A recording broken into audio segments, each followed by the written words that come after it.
ہم لوگ جو آج یہاں پہ بیٹھے ہیں، شاید کوئی ایک خواب ہے، ڈریم ہے، جسے ہم چاہتے ہیں کہ وہ ریئلٹی ہے، لیکن میرے خیال سے خواب تو بڑے کم پورے ہوتے ہیں، خواہشیں ہوتی ہیں چھوٹی چھوٹی، وہ پوری کی جا سکتی ہیں۔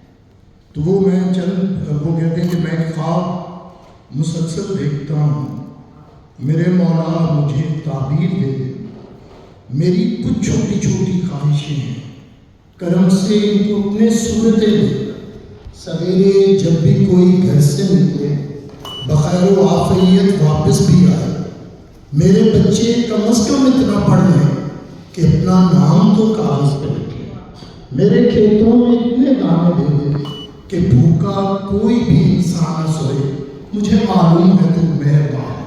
تو دیکھیے یہ تو بھی چھوٹی چھوٹی خواہشیں ہیں۔ میں خوشی تو بڑی ہوتی ہے کہ ہم لوگ بڑے پریشان ہیں میجورٹی کے بارے میں، میں بھی، ٹیچر صاحب بھی، ہم سب یہاں پہ آ کے کہ میجورٹی کو ایجوکیٹ کرنا ہے، لیکن وہ میجورٹی کو ایجوکیٹ کرنے کے لیے پہلے ہمیں بڑی بیسک چیز کو سمجھنا پڑے گا کہ میجورٹی چاہتی کیا ہے۔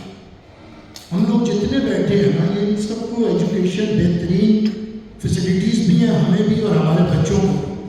ہم تو بہرحال پریشان ہیں ان کے لیے جو میجورٹی ہے، جن تک نہیں پہنچی، اور اسٹیٹ میں بھی جو میری پارٹی کو چلے گئے اعزاز حاصل ہے کہ اس ملک کو جب تک 26 ایئرز میں کوئی کانسٹیٹیوشن نہیں تھا، ہم نے کانسٹیٹیوشن دے کر کانسٹیٹیوشن کا آغاز ہم فنڈامنٹل رائٹس سے کرتے ہیں، پھر ہمیں کو یہ دوبارہ اعزاز ہوتا ہے کہ ہم 25A آرٹیکل کو اس کے اندر لے کے آتے ہیں، 22(1) بھی ہم لے کے آئے ہیں، اتنی جرأت ہم میں ہے، 25A بھی ہم لے کے آئے ہیں کیونکہ ہمارے میں اتنا تدبر ہے۔ اب آگے بڑھتے ہیں کہ یہ تعلیم ہے جو ریاست کو دینی ہے، سب کا اپنا ہے۔ میں ایک پولیٹیکل ایکٹیوسٹ اور ایک لائر کے طور پہ اس شیٹ کو جب انٹرپریٹ کرتا ہوں تو یہ ہے کہ لازمی تعلیم آپ نے دینی ہے 5 سے 16 تک کے بچوں کو، کسی حکومت نے نہیں دینی، یہ اسٹیٹ نے دینی۔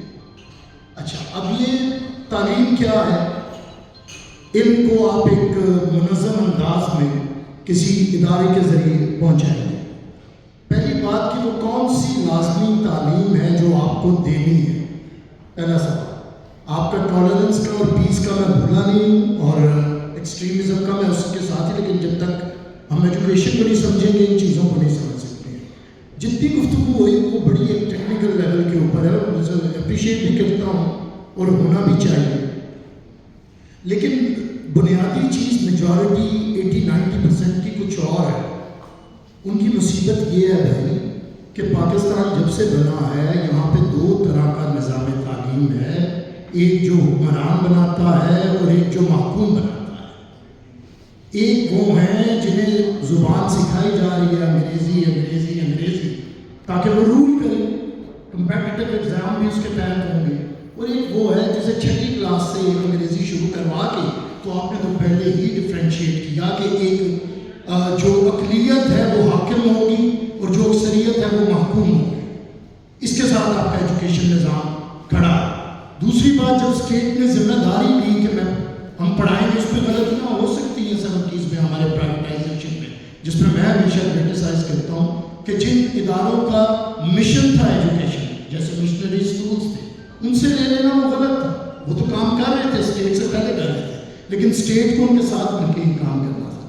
میرا سوال یہ ہے کہ اسٹیٹ کو جو تعلیم دینی ہے اس میں تو آپ نے کلاسیفیکیشن ہے بہت زیادہ۔ اب آپ نے 11 سال کی تعلیم آئینی طور پہ دینی ہے 5 سے 16 سال کے بچوں کو۔ یہ 11 سال کی تعلیم کیا ہوگی، کیسے دی جائے گی، کیوں دی جائے گی اور کس طرح دی جائے گی؟ اگر یہ مختلف دی جائے گی تو پھر کبھی بھی وہ تعلیم نہیں ہوگی۔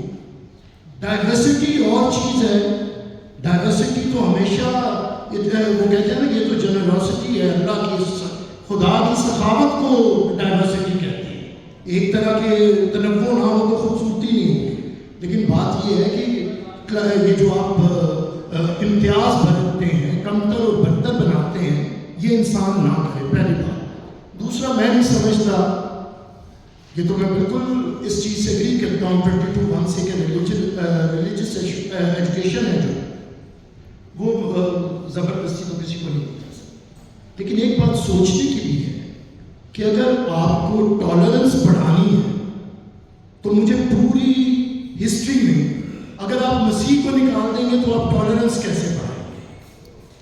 اور اگر آپ کو پیس بڑھانا ہے تو آپ محمد کو نکال دیں گے تو پیس کیسے بڑھائیں گے؟ مجھے یہ سمجھ نہیں آ رہی کہ ہم اتنے تعلیم یافتہ لوگ 5 صفوں پہ مشتمل ایک نصاب ایسا کیوں نہیں بنا سکے کہ جہاں پہ ہماری کتاب کے اندر جیزس کے اوپر بھی ایک پورا چیپٹر ہو جو میں بھی پڑھوں، دوسرا بھی پڑھے، اور محمد کے اوپر بھی ایک چیپٹر ہو، ٹالرنٹ سوسائٹی پھر بنے گی اور پیس پھر ہم ایک دوسرے کے لیے باعث امن ہوں گے جب ہم ایک دوسرے کو جانتے ہوں گے، پہلی بات۔ دوسری بات یہ ہے کہ یہ جو مذہب شریعتوں کے رنگ میں ہے اور مذہب ریچولز کے انداز میں ہے، یہ نافذ کرنا ایک کا دوسرے کے اوپر، اس سے بڑا ظلم ہی نہیں۔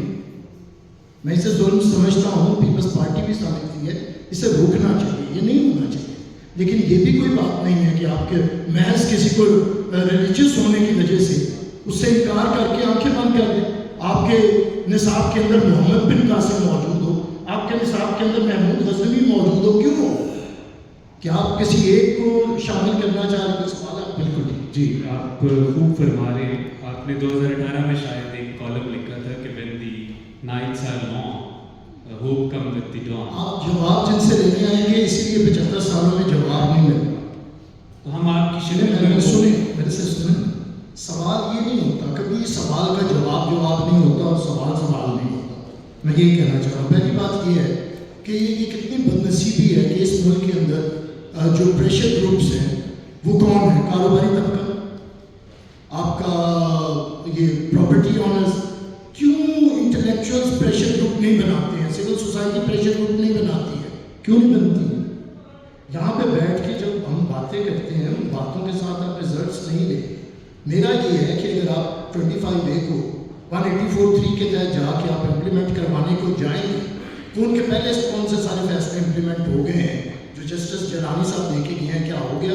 نہیں ہوتے امپلیمنٹ۔ میں سمجھتا ہوں کہ کرسچن بنائیں، انہیں بیدار کریں کہ شہری کا یہ ٹاپک بنے کہ ہمیں یہ تعلیم ایسی چاہیے، پرائرٹی شہری مانگے اپنی حکومتوں سے، اپنے نمائندوں سے، صحت اور تعلیم کی۔ یہ سوال ہو، کیا کوئی شہری جب آپ ووٹ دینے جاتا ہے کسی کی ترجیح تعلیم نہیں ہوتی، کسی کی ترجیح آپ کی صحت نہیں ہوتی، اس کی جو ترجیحات ہوتی ہیں میں اسے بدلنے کے لیے ایز اے پولیٹیکل ایکٹیوسٹ سوال اٹھا رہا ہوں۔ دوسری بات یہ ہے کہ بالکل ہم تو کہنا تو اور بات ہے، ہم نے تو کر کے دکھایا ہے کہ ایکسٹریمزم کو ختم کرنے کے لیے یہی میں نے جو 2 کریکٹرز دیے، اگر آپ اسی کو سمجھ لیتے اشتہاروں کی گفتگو میں کہ اگر آپ محمد بن قاسم بنائیں گے، محمود غزنوی بنائیں گے تو پھر کسی کو کسی پہ حملہ کرنا پڑے گا، کسی کو کسی کی عبادت گاہ توڑنی پڑے گی۔ میں یہی تو سوالات اٹھا رہا ہوں کہ جب آپ ان پرسنالٹیز کو پڑھائیں گے اس کے اندر نہیں ٹوٹے گا۔ اگر محمد کے فالوورز ان کے ساتھ جائیں گے ایک چرچ کے اندر تو کہیں گے ہم یہاں پہ اپنی نماز ادا کریں، تو محمد کہتے ہیں کہ نہیں تمہیں کیا یہ حق نہیں ہے یہاں پہ، ان سے اجازت لو، اگر وہ پڑھنے دیں گے تو پھر تم پڑھو۔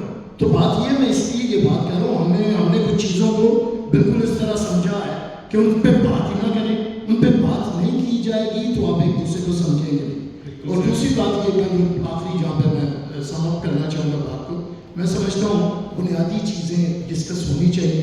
بنیادی چیزیں یہ ہیں کہ کون سی تعلیم دینی ہے، کس طریقے سے دینی ہے۔ جب آپ نے میجورٹی کو محفوظ رکھنا ہے تو وہ تعلیم نہیں ہے۔ میں کوئی حکمران نہیں ہوں، جب میں ایک حکمران ہو بھی جاؤں گا تو مجھے پتا ہے کہ ریاست کا یہ 25A آرٹیکل ریاست پہ امپلیمنٹ نہیں کرے گی میجورٹی کے اوپر، لیکن جو پاورفل ہیں وہ کینٹ کے اس پارے سے بڑی دیر سے پورا کر رہے ہیں۔ وہ 16 سال کے 18 سال کی تعلیم مفت دے رہے ہیں ریاست کے خرچے سے اپنے بچوں کو۔ لیکن یہاں پہ جب تعلیم ایک سی ہوگی، وزیر تعلیم کے بچے بھی ادھر پڑھیں گے، سیکرٹری ایجوکیشن کے بچے بھی ادھر پڑھیں گے، ایک جیسا نظام کم از کم 10 سال کی تعلیم ایک ہوگی تو تعلیم بنے گی۔ ویسے پھر آپ دیکھتے رہیں جیسے مرضی ہے، منشور بنیاد عوام کو پوچھنا پڑے گا۔ یہ ختم کریں، ٹوائلٹس نہیں ہیں اسکول کے اندر، یا فلاں نہیں ہے یا فلاں نہیں ہے۔ پہلے ایجوکیشن کیا ہے جو دینا چاہ رہے ہیں، بنیادی چیز۔ بہت شکریہ۔